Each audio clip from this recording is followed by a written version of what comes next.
in the third quarter for this game. The Commanders at this point, as you see the two quarterbacks there, of course, they're familiar with each other, 1 and 224 draft. Commanders trail 13-7. Jaden Daniels getting back in it, connecting with a wide open Luke McCaffrey for 6 points. Commanders leading 17-16. Early fourth quarter, same score, 1-point game, and Daniels to Zach Ertz, Dan. Yeah, Zach Ertz really came on for their pass game. Obviously, no Terry McLaurin. You saw Jaden Daniels consistently looking for Ertz in critical moments. Ensuing Bears drive, Caleb Williams finds DeAndre Swift. DeAndre Swift in this Bears run game finally got going last night. 3rd and 5. I love the little subtle motion. You're using the leverage of the defender to essentially pick himself, get the ball to a playmaker in space. He does the rest. Now the Bears only trail by 2. Late fourth quarter, Commanders with the ball, same score, and Daniels handing it, trying to Ja'Cory Krosky-Merritt, but they fumble the exchange.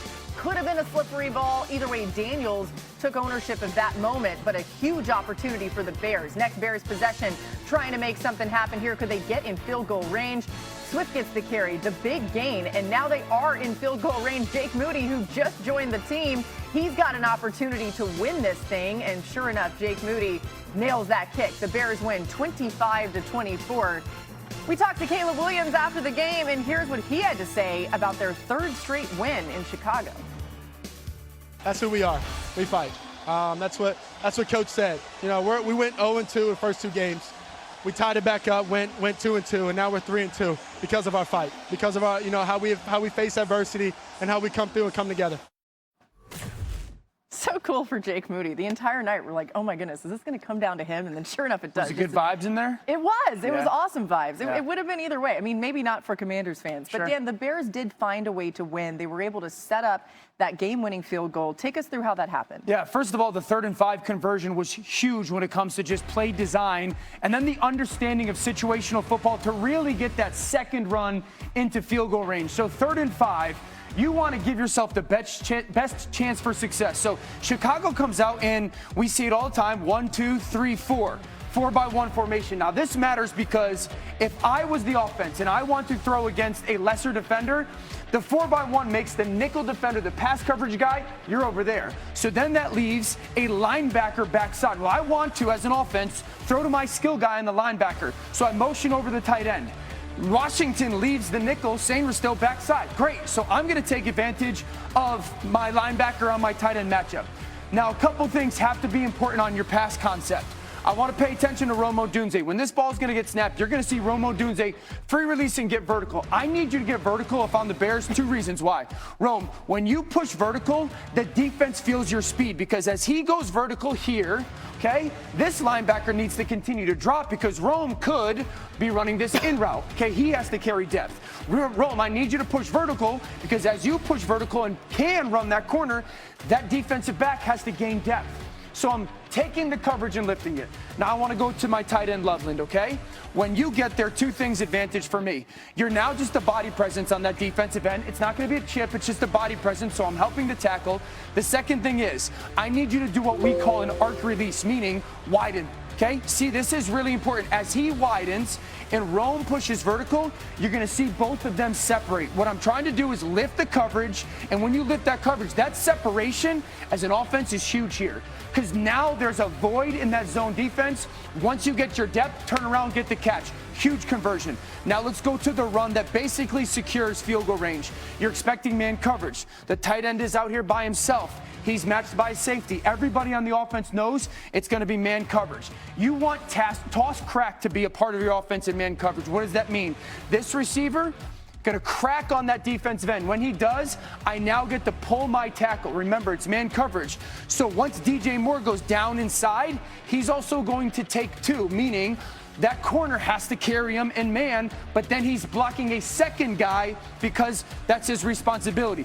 Beautiful job right now by the pin of those perimeter players. Darnell Wright's going to do an outstanding job of getting to the perimeter, stabbing one defensive lineman. So now look at all the space as an offense you've secured. We've got our field goal range, and then it's a really good job by Swift of then getting inside Wright's perimeter block. Really good by Ben Johnson, designing really an easy completion for Caleb Williams in that offense and taking advantage of a matchup. And then beautiful understanding of confirm the coverage. It's a great play called toss crack versus man coverage. Wright does a really good job, and Swift catches the perimeter and a cutback, and that's really what gets them in field goal range. Yeah, there was a lot of talk that Ben Johnson said after the bye week. They felt like they put a lot more in. Caleb Williams even telling me before the game he felt he had a lot more of an understanding of the offense. Huge. You can see that coming together. And Mina, now with a 5-game sample size of these two, it does look like it's coming together a little bit with Ben Johnson and Caleb. What stands out to you? This is the most Lionsy this offense has looked all year long. And it all starts with how they ran the ball. This has not been a good run game for most of this season. They were phenomenal yesterday.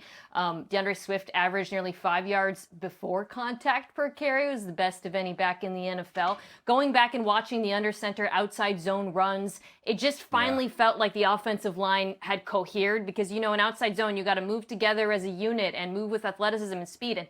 And Dan, like, they were extraordinary, particularly when they ran to right side on the right side. On top of that, and you highlighted this when you pointed out the final play, the toss crack, the perimeter players, again, Detroit-like, throwing blocks there, clearing lanes for the back. And the other thing I'll note is, again, similar to Detroit, you could feel the backers, the Washington Commanders backers, fearful of play action over the middle of the field, so they were almost hesitant at times to play the run too quickly.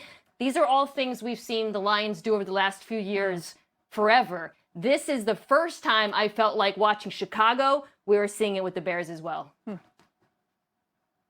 I think it's interesting they had the early season bye and that they went into it with 2 straight victories. So you get into the bye week and you can make those adjustments. People are feeling good about where they stand because they won 2 in a row heading into the bye, and they can build on it. You go back to the offseason and training camp when Ben Johnson was installing his program in Chicago. We heard this many times from a lot of different people. He was hard on them. He was hard on Caleb Williams. He was hard on the team during practices. And I think one of the things that came out of that was an understanding that, hey, we're all going through something tough together. And now you have guys that are playing with a level of confidence. Caleb Williams, you know, last year he's running around making hero plays. Last night he's, 3rd and 5, I'm going to get 7. I think what's really interesting about this is Caleb Williams having the confidence to operate within the offense, an offense being built to maximize his strength and give him that confidence. And I think that's what you're seeing playing out. Not that there won't continue to be ups and downs, but I think you're seeing the fruits of Ben Johnson's offseason. Yeah, there were mistakes throughout this game, right? But even just being on the sideline watching them, Caleb Williams had this intensity about him the entire time. It was like no matter what it was going to take, they just felt like they weren't going to be denied. They were on the road. It was a crazy environment. Credit to the Bears for getting that. Are here. Jeff, I'm going to start with you. So Caleb Williams, he didn't post gaudy numbers on Monday night, but he looks more comfortable running Ben Johnson's offense. What do you make of his growth? Yeah, I love the progression that Ben Johnson and Caleb Williams are showing, right? The maturation process. And you saw it last night. They're down 8 in the fourth quarter after they'd had a big lead. They don't give up on it, right? He completes, so they get a blitz pressure. He drops it off to Swift, who makes an incredible play, takes it down the field. You're seeing that. He also had a 3rd and 5 that he converts instead of trying to push the ball down the field or doing something heroic. Just take what they give you. I think Ben Johnson's done an exceptional job of putting the players in a position to be effective and to be productive. Caleb Williams has fallen right in line. That's exactly what you want to see if you're a Bears fan. And that's exactly why they hired him, to get the talent out of the former #1 overall pick. Meanwhile, Graz, the Commanders' defense is yet to show it could consistently play well. Only 3 turnovers in 6 games. We're approaching the midway point of the